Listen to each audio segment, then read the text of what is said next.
చూసారుగా ఎంత జ్యూసీగా ఎంత టేస్టీగా వచ్చిందో కర్రీ.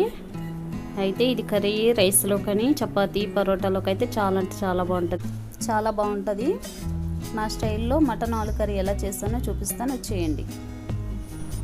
ఫస్ట్ ఆఫ్ ఆల్ 2 ఉల్లిపాయలు, 5 పచ్చిమిరపకాయలు, 1 టమాటా, అలాగే 2 చిన్న సైజు బంగాళదుంపలు, ఒక 1/2 కేజీ మటన్ శుభ్రంగా కడిగి వాష్ చేసినటువంటి మటన్ అండి ఇది. అయితే పక్కన పెట్టేసుకుని ఇవన్నీ 1/2 కేజీ మటను, 2 బంగాళదుంపలు, పచ్చిమిరపకాయలు ఎక్కువే ఉండాలి, కొంచెం స్పైసీగా ఉండాలి కాబట్టి. అలాగే టమాటా ఎక్కువ వేయకూడదు, స్వీట్నెస్ వచ్చేది. 1 టమాటా వేసాను. పొయ్యి మీద కుక్కర్ పెట్టుకొని, నేను తక్కువగానే చేస్తున్నాను ఎందుకంటే నేను మటన్ తిన్ను, మా వారు పిల్లలు తింటారు కాబట్టి. ఒక 1/2 కేజీ మటన్ తీసుకుని ఫస్ట్ పొయ్యి మీద వచ్చేసి కుక్కర్ పెట్టి దాంట్లో తగినంత ఆయిల్ పోసుకుని ఉల్లిపాయలు వేగించుకుని బ్రౌన్ కలర్ వచ్చే వరకు కూడా వేగించుకోవాలండి ఉల్లిపాయలు ఎప్పుడైనా. అప్పుడే టేస్ట్ చాలా బాగుంటుందండి కర్రీ. బాగా కలుపుకోవాలండి. బాగా కలుపుకొని బ్రౌన్ కలర్ వచ్చే వరకు కూడా ఉంచాలి ఉల్లిపాయల్ని. అందులో కొంచెం బిర్యానీ మసాలా 1 స్పూన్ వేసుకొని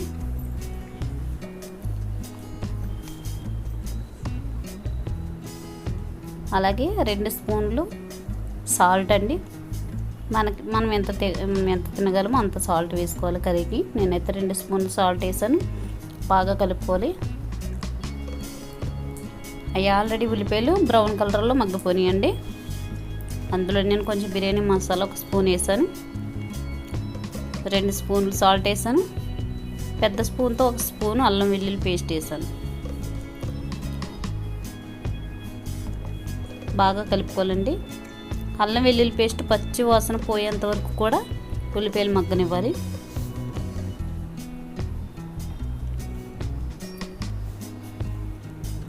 ఇప్పుడు టమాటాలు పచ్చిమిరపకాయలు వేసుకుంటున్నాను.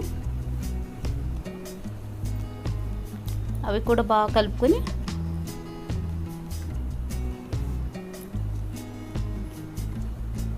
కొద్దిసేపు మగ్గాక వాటర్ పైకి వస్తుంది కదండి, టమాటాల నుంచి వచ్చే వాటర్,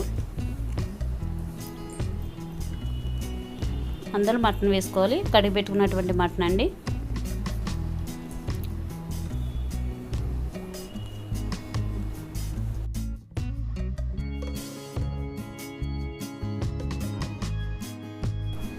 బాగా కలుపుకోవాలండి.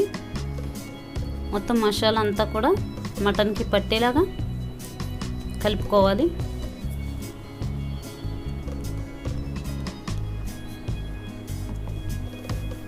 చాలామంది మటన్ని ఫస్ట్ ఉడకబెట్టి కర్రీ చేస్తారు. అలా చేస్తే టేస్ట్ ఉండదండి కర్రీ. కుక్కర్లో పెడతాం కాబట్టి ఇలా మనం డైరెక్ట్గా పెట్టుకోవచ్చు. చాలా అంటే చాలా టేస్టీగా ఉంటుంది. ఫస్ట్ మటన్ ఉడకబెట్టి ఎప్పుడు వండకూడదండి. 2 స్పూన్లు పసుపు వేసుకున్నానండి నేను, ఎందుకంటే కొంచెం పసుపు ఎక్కువగానే ఉండాలి, నీసు వాసన రాకుండా ఉంటుంది.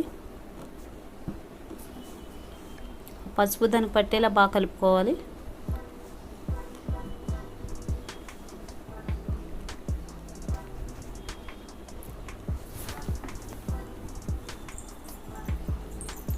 వాటిని కొద్దిసేపు అలా మగ్గనివ్వాలంటే ఒక 10 నిమిషాలు.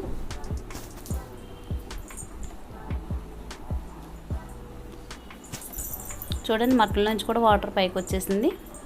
అప్పుడు నేను 2 స్పూన్లు కారం వేసుకుంటున్నానండి.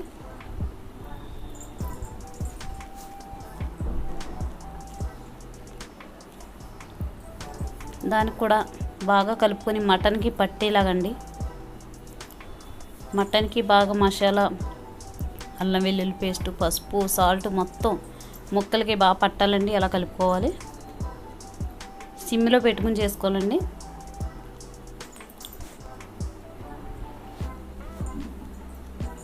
నేను ఒక 10 నిమిషాలు అలా వదిలేస్తాను. అవి బాగా మగ్గిపోయాక శుభ్రంగా కడిగి చెక్కి పెట్టుకున్నటువంటి బంగాళదుంపలండి. పచ్చివే, నేను ఉడకబెట్టేయట్లేదు. పచ్చి బంగాళదుంపల ముక్కలు. బంగాళదుంపలు ఎందుకు వేసానంటే చాలా టేస్ట్ అయితే చాలా బాగుంటుంది టేస్ట్ అయితే. అలాగే గ్రేవీగా కూడా ఉంటుంది. చాలా అంటే చాలా బాగుంటుంది. తినడానికి చపాతీ పరోటా పెట్టుకోవడానికి కూడా చాలా బాగుంటుందండి. చూడండి ఆయిల్, ఉప్పు, కారం, సాల్ట్, మసాలా అంతా కూడా మటన్కి అలా పట్టాలండి. మినిమం నాకు మటన్ కర్రీ వండడానికి గంట పట్టింది, ఎందుకంటే సిమ్లో వండాను కాబట్టి. అది నేను సగం హాఫ్ బాయిల్ సిమ్లోనే చేస్తాను మటన్ కర్రీ. సగం కుక్కర్లోని మూత పెట్టకుండానే ఉడికించేసాను. చూడండి బాగా పట్టేసింది ముక్కలకి మసాలా.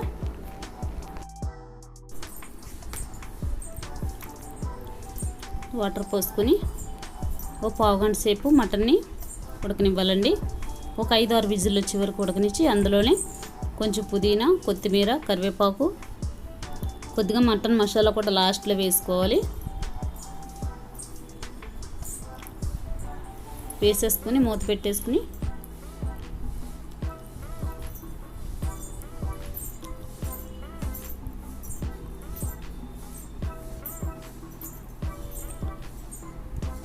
ఒక 5-6 విజిల్ వచ్చే వరకు ఉంచుకుని